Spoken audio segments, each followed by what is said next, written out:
Murat Bey, patron gözünden hoş geldiniz. Merhabalar, hoş bulduk. Kağıtlarımızı, kalemlerimizi hazırladık. Bu hafta not alacağımız bir konumuz var. Kırmızı çizgiler. Patron gözünden kırmızı çizgiler nedir? Eyvah. Herkesin olduğu gibi patronların da kırmızı çizgisi vardır. Yani tahammüllerini zorlayan, kabul edilemeyen, zorlanan yerler muhakkak ki vardır. Her insanda vardır. Patronlarda da vardır, bende de vardır. Ama her insanın sabır noktası farklıdır. Kimi insan çok yük kaldırır, daha sakindir. Kimi insan agresiftir, hızlı tepki verir. Toleransları az olan insanlar olur, çok olan insanlar olur. Yine enteresan bir konu seçmişsiniz Sefa Bey. Teşekkür ederim. Ben öncesinde şunu öğrenmek istiyorum ama. Siz daha önceden bir çalışandınız. Evet, tabii. Çalışan olarak kırmızı çizgileriniz nelerdi? Şimdi kırmızı çizgiler karakterle alakalıdır biraz. Yapıyla alakalıdır. Patron olunca değişen bir çizginizin olduğunu zannetmem. Yaşam biçiminizle alakalıdır. Hataların bazılarını kaldırırsınız, bazılarına tepki verirsiniz. İşte o nokta herkeste değişiktir yani. Ama Murat Çalık'tan bahsedelim. Yani diyelim ki neye sinirlenir, ne kızdırır, işte ya da neyin olmasını istemez. Bir analiz yapalım derseniz yaparız. Ama çalışan Murat Çalık'tan bahsedelim. Hiç fark etmemiştir diye düşünüyorum. Bana göre bu çizgiler patron olunca ya da ne bileyim herhangi biri olunca değişmez. Bu karakterle, seciye dediğimiz şeyle alakalıdır. İnsanların titizlikleriyle alakalıdır. Ben yapı olarak titiz ve düzenliyim. Çok hatalara karşı da opsiyonlu olduğum söylenemez. Ama hatanın da insanın gereği olduğunu, yapılması muhtemel olduğunu da bilirim. Ama hataya mesela kızmam ama hatanın saklanmasına, örtülmesine, bir başkasının sırtına yüklenmesine aşırı tepki gösteririm. Aşırı gösteririm. Hatta bazen derler ki ya arkadaş biz 500 kilo kumaşı bozduk.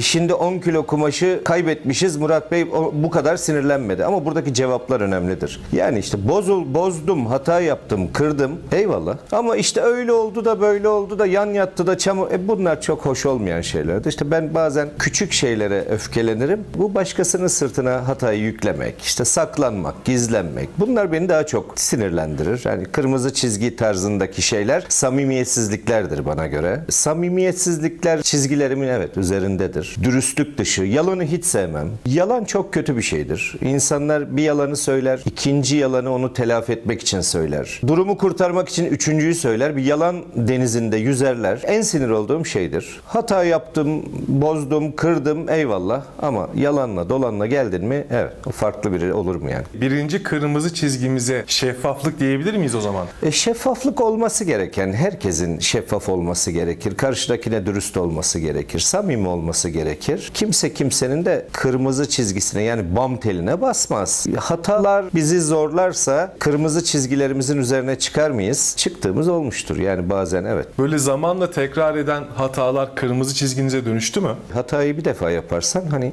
hatadır da ikinci, üçüncü de başka bir şey olarak isimlendirirler. Tekrarlamamak lazım. Yani bir defa hata olur. Hadi ikinci de oldu ama 3, 4, 5 böyle bir şey yok yani. Hani böyle bir dünya yok. Böyle bir tahammül yok. Yapmayalım. Bir de demokrasiyi nasıl tanımlarız? Başkasının hürriyetinin başladığı yerde sizin hürriyetiniz biter diye tanımlarız değil mi? Yani hani seni üzecek bir şeyi, senin kırmızı çizgini aşacak şekilde benim hareket etmemem gerektiği gibi senin de benim çizgilerimi aşacak şekilde hareket etmemen gerekiyor. Buna çok dikkat ederim. Saygı önemlidir. İletişimde büyük küçük saygısı önemlidir. Ukalalık yapmamak gerekir. Büyüğünü küçüğünü bilmek gerekir. Samimiyet, dürüstlük bunlar olunca kırmızı çizgiler çok devreye girmez. Maddi hatada kırmızı çizginiz ne kadar? Şimdi 250 tane insan patronun parasını kullanıyor. Siz cebinizdeki parayı kullanıyorsunuz. Ama benim 250 tane elemanım benim adıma malımı kullanmak demekte paramı kullanmak, hizmetimi kullanmak demekte paramı kullanmak. Demek ki 250 tane insan benim paramı kullanıyor. Bunların içerisinden bazıları hata yapacak, para kaybedecek, bazıları para kazandıracak. Tabii ki her şey yolunda giderse patronun da işi düzgün gider, hedefine ulaşır. Ufak tefek sapmalar olur.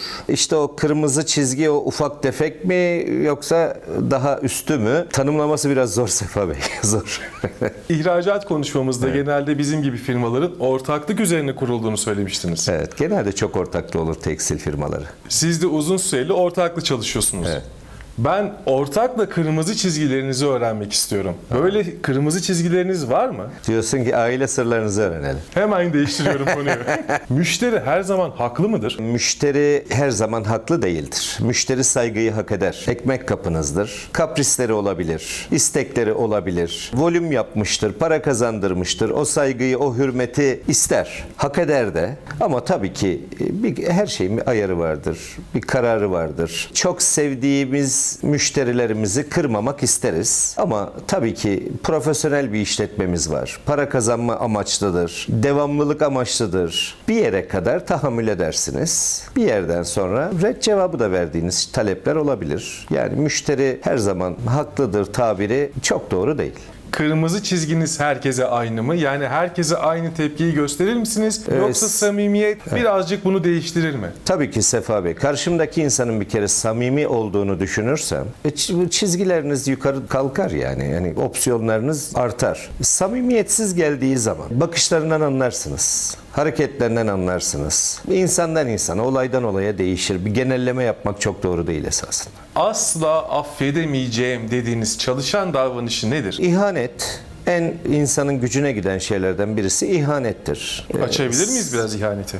Tabii yani sizinle samimi bakın çekim yapıyoruz. Bu samimiyetin dışında bir hareket beni üzer. Ya da yıllardır yanımda çalışmış, tatlı çalıştığımız insanın şirketin sırlarını gidip başkasıyla paylaşması, birileriyle maddi ilişkiler kurması, şirketine zeval verecek bir takım tutumların içine girmesi beni de üzer, benim gibi herkes de üzer. Saydık yani onur, gurur, şeref bunlar firmanın da gururu, firmanın da bir onuru, haysiyeti vardır. Kendi şahsiyetimiz olduğu gibi. Bunlara dokunan olaylar beni üzer, rahatsız eder. Zamanla kırmızı çizgilerinizin değiştiği ya da yumuşadığı oldu mu Murat Bey? Olur. Genç insanların tahammülleri az olur. Tecrübe, biraz yaşanmışlık, tevazu getirir. Büyüdükçe küçülmeyi bilmek gerekir diye bir laf vardır. Büyüdüğünüz zaman hataları daha kolay absorbe edersiniz. Daha kolay algılarsınız. İnsanların da hata yapabileceğini, zamanında sizin de yaptığınız aklınıza gelir. Biraz yaşla beraber sanırım esnemeler olur. Genç insanlar daha agresif olur, daha heyecanlı olur. Bizim yaşımız ve bizim yaşımızdan daha olgun insanların daha kontrollü olduğunu düşünüyorum. Ben de zaman içerisinde bu kontrolleri arttırdığımı düşünüyorum. Eskisi kadar fevri olmadığımı düşünüyorum. Peki Murat Bey, konumuzla alakalı söylemek istediğiniz son bir söz var mıdır? Evet, bugün çok enteresan bir konu seçmişsiniz. Herhalde çok zorlandığımın da farkındasın. Çizgileriniz olsun. Kırmızı çizgileriniz olsun. Hayatta bir duruşunuz olsun. Herkesin bir doğrusu, sınırları olmalı. Bu sizi güçlü kılar. Ama kırmak, dökmek doğru değildir. Kapıları açık bırakmak gerekir her zaman. Empati yapmak gerekir. Uyarıları, ikazları da kibarlığı ve nezaketi elden bırakmadan yapmak gerekir. İnsan olmak gerekir.